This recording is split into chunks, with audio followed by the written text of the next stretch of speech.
السلام عليكم، كنتمنى تكونوا بخير وبصحة جيدة إن شاء الله. معكم منيا الجوهري. اليوم غادي نقدم لكم شوربة المحار والكروفات، كتجي لذيذة بزاف وصحية. خليكم مع المقادير وطريقة التحضير. البويون ديال الكروفات كيطيب، عملت معه واحد البصلة وواحد البوكي ديال المعدنوس وكرافس وجوج طيبات ديال الرند. خليتهم كيطيبوا على هذا الشكل هذا. دابا ملي غادي يطيبوا غادي نطحنوا واحد شي شويه، غير شي شويه ماشي بزاف، وغادي نصفيهم. هذا هو البويون ديالنا.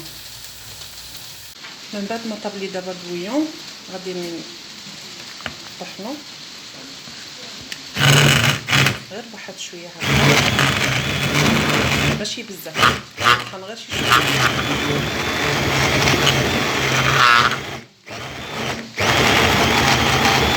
صافي دابا غادي نصفيه.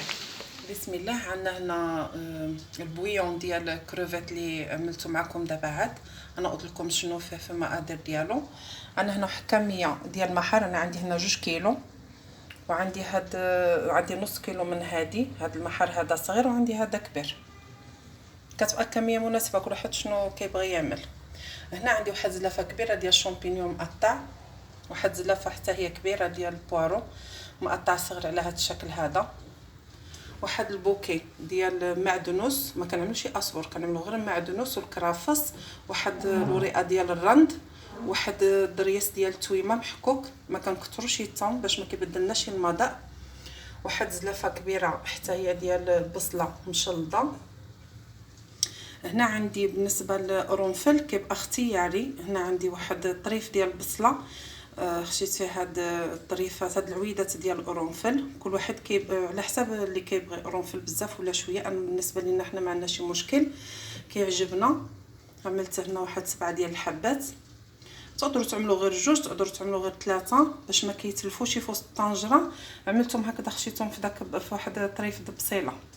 الزبده هذه باش غادي نشحروا من الاول فيها، حيت ما كنكثرش الزيت في هاد الشوربه. هنا عندي الكريمه حتى هي القدر الكافي المناسب اللي كيعجبكم. انا عملت كاس كبير.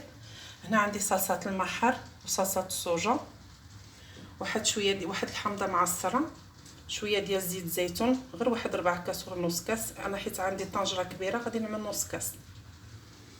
هنا عندي واحد المقدار صغير ديال الزنجبيل مقطع صغير، طريفات صغارين مره مكعبات تيتوين، الزنجبيل طري، واحد معلقه صغيره ديال الكاري، واحد معلقه كبيره ديال الزعتر، واحد شويه ديال الجوز على حسب الذوق حتى هي، ممكن غير رويس ديال المعلقه اولا نص معلقه على حسب الذوق حتى هي.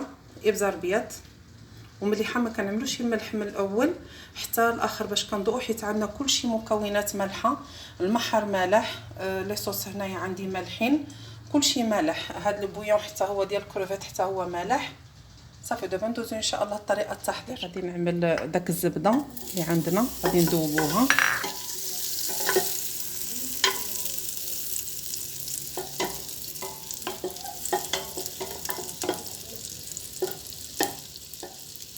وغادي نضيفوا عليها داك البصله باش طيح.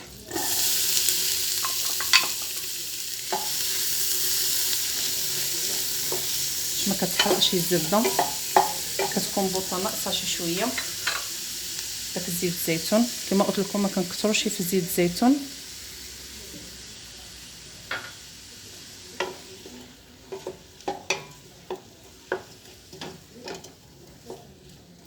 دابا غادي نخليها تقلى واحد شويه، وداك الساعه غادي نضيف لها بوارو تقلى ونرجع معكم.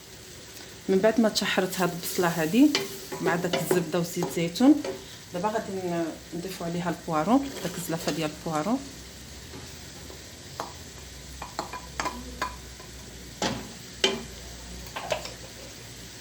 غادي نخليها عاوتاني تشحر شي شويه،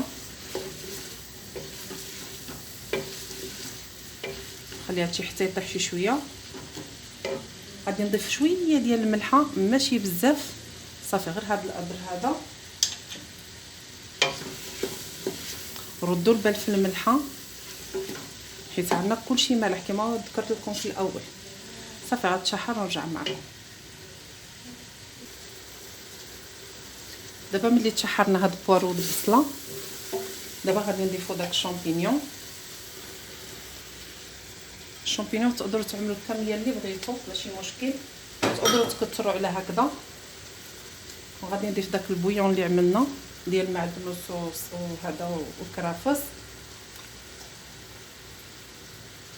داك الزنجبيل. هاد الزنجبيل اللي ما يبغيهش يقدر ما يعملوش من الزنجبيل العادي، وما كيجيش باين بزاف. وبالنسبه للتوابل غادي نعمل غير شويه دابا وشويه في الاخر، شويه ديال الزعتر، شويه ديال الكوزه ماشي بزاف، شويه ديال الكاري حتى الاخر، وغادي نكملوا شويه ديال الابزار، داك لوريئه ديال الرند، الدريس ديال الثوم، داك الرند الدريس ديال الثوم، وهاد البصله اللي عندي فيها هاد القرنفل هذا حتى هي غادي نعد حتى هي غادي نعدلها. دابا تشحروا هادشي كامل، تشحر ها هو داك الشامبينيون داكشي اللي عملنا كامل تشحر. دابا غادي نضيف داك المحار، طبعا البوطه كتكون ناقصه، غادي نضيف هاد المحار هذا.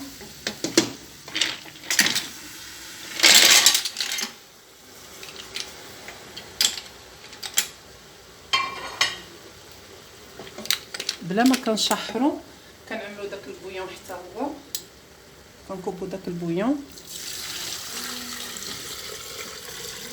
انا حيت عندي هنا كميه كبيره،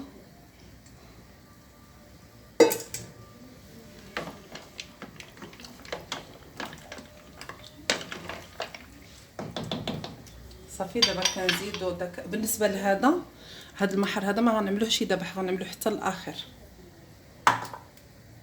دابا غادي نزيدوا شويه ديال الحامض، شويه نخليوها من بعد، شويه ديال صوص الصوجا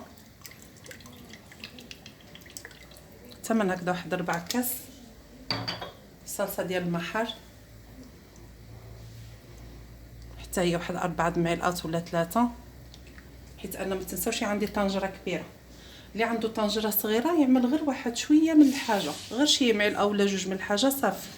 دابا غادي نشد عليها على بيد من يطيب هذا المحر هذا، وما كيديش في الوقت بزاف، غير تبدا الطنجره تصفر واحد 4 ساعه ولا ثلث ساعه كاع ماكسيموم، وداك الساعه صافي كنطفيولا باش نكملوا عليها ان شاء الله. ونرجع معكم من بعد ما طابت لنا الشوربه، جات على هذا الشكل هذا صافي. دابا داك المحر طاب، دابا غادي نحيدو غير داك البوكي اللي كنا عملناه ديال المعدنوس وكرافس.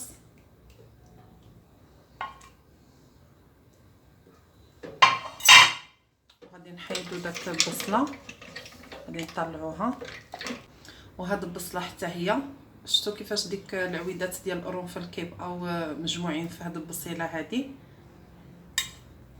صافي. دابا غادي نكملوا المكونات، غادي نكملوا على ديك الزعتر والابزار حتى كنضوءوا، عاد كنشوفوا واش خصنا نزيدو او لا، كل واحد على حسب الضوء ديالو. كاري، داك الكوزه، شويه ديال الملحه، داك المحر. بالنسبه لهذا المحر هذا الصغير عندي كنت عملت له شويه ديال الماء وعملته يغلي، وملي غلا صفيته. هذا ضروري يغلى بوحديته ماشي بحال هذا الكبير، غير كنغسلوه مزيان وكنتاكدوا منه باش كنحيدوا له داك الرمله اللي فيه وكيطيب عادي. ولكن هذا ضروري في واحد الكاسرول كتعملوا شويه ديال الماء ماشي بزاف، غير شويه ديال الماء، وكتغطيوه تخليوه يطيب. ملي كيطيب داك الرمله اللي كتكون فيه كطيح في القاع، كنصفيوه كنحيدوه هنايا بوحديته، وداك الماء ديالو عاد كنخليوه حتى كيتقعد داك الرمله لتحت. عاد ديك الساعه كنصفيوها نزيدوها مع هذاك البويون اللي كنا عملنا، ودابا في الاخر كنضيفوه حيت هذا دغيا كيطيب ماشي بحال الاخر. صافي دابا كنضيفو داك شويه ديال الحامض، غادي نزيد شويه ديال هاد لاصوص هادي ديال الزويتر، غادي نزيد شويه ديال الصوجا ماشي بزاف، نتوما كتحكموا في الضوء ديالكم. صافي دابا كنخلطوهم كاملين، غير تغلى شي شويه تعاود تزيد تغلي، وغادي ندورها غادي نعملها بحال الشكل ديال كما كنعملوا الحريره. عندي هنا هاد شويه ديال الطحين مع شويه ديال الماء، شويه ديال الابزار وشويه ديال المليحه باش ما كتجيش هاد الطحين هذا ما كيجيش باسل. صافي دابا غادي نعملو، غادي نضيفو، غادي ندورها بحال هكذا القدر الكافي اللي غيدور لنا باش كتجي تقيله شي شويه، كتجي كريميه. صافي كنخليها تغلي ومن بعد نقول لكم شنو غادي نزيد لها. صافي دابا غادي تغلي ومن بعد نرجع معكم. نسيت الفيرميسيل ما عملتوش، ماشي مشكل. المهم دابا كنضيف واحد الفيرميسيل هذا عندي، عملت شويه ديال الماء طايب وقطعته صغير صغير. دابا غادي نضيفو حتى هو. صافي دابا غادي نخليها تغلي ونرجع معكم. من بعد ما دورت الصوبه دابا هي جات على هذا الشكل هذا، غلات واحد شويه، خليتها تغلي واحد 5 دقائق.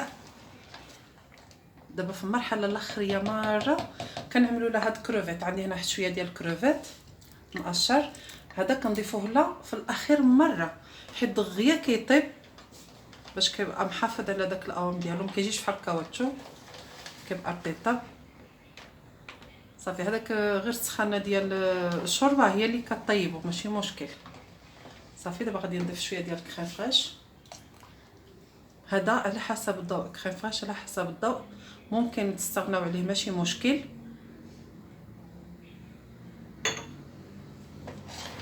صافي دابا ها الشوربه ديالي واجده، خلطوها غير واحد 3 دقائق هكذا وكنطفيلها. صافي دابا ندوزو ان شاء الله نقدموها ونرجع معكم. الشوربه ديالنا وجدات، جات على هذا الشكل والقوام ديالها جا هكذا كريميه. كنتمنى تنال رضاكم، ما تنساوش لايك والاشتراك في قناتي اذا عجبتكم. نتلاقاو في فيديو جديد ان شاء الله. امسيه طيبه.